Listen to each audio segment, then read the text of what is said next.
Behind museum glass in London, Paris, and New York lies some Africa's stolen masterpieces, the Benin Bronzes.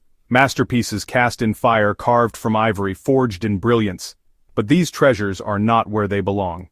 They were ripped from the royal palace of Benin in 1897 during one of the most violent episodes of colonial plunder. Today they stand at the heart of a global debate: who owns the past, and who has the right to tell Africa's story? The Benin Bronzes were created by the Edo people of present-day Nigeria. From the 13th century onward, royal guilds perfected the art of lost wax casting. Each bronze plaque, ivory mask, and royal head carried meaning, depicting kings, warriors, rituals, and victories. These were not just decorations, they were history books in metal, sacred objects of power, and symbols of the gods and Oba's divine authority. European visitors in the 1500s were stunned. Portuguese traders wrote of Benin City's vast walls, orderly streets, and artistry that rivaled anything in Europe. At the heart of it all stood the Oba's palace, its courtyards shimmering with bronze reliefs. But in 1897, everything changed. After a failed British mission to force trade agreements, the empire struck back with brutal force. Thousands of soldiers invaded Benin City in what they called the Punitive Expedition. The city was set ablaze, the Oba was exiled, and the royal palace, filled with centuries of artistry, was looted. Over 4,000 bronzes and ivories were seized. Auctioned in London to cover the cost of the invasion, they were scattered across the globe.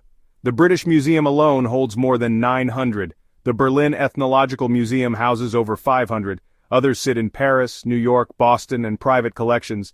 To the Edo people, these were not trophies. They were living history, embodying ancestors, rituals, and divine kingship. The famed ivory mask of Queen Idia, for example, symbolized the influence of women in Benin's royal court. Bronze plaques of warriors documented military victories. Each piece carried stories, power, and memory. Their theft was not just cultural, it was spiritual. It severed a people from their past and left scars that endure to this day. Today, the Benin Bronzes have become symbols of a wider struggle: restitution. Nigeria has called for their return since independence. In 2021, Germany agreed to repatriate hundreds of bronzes. U.S. museums, including the Smithsonian, have begun returns, but the British Museum, the largest holder, continues to resist, citing restrictive laws. The debate is more than legal. It's about justice, memory, and healing the wounds of colonialism. Plans are underway in Benin City to build the Edo Museum of West African Art, a homecoming for treasures once stolen. The Benin Bronzes remind us of two truths. Africa's artistry has always shaped world civilization, and colonial violence tried to erase it.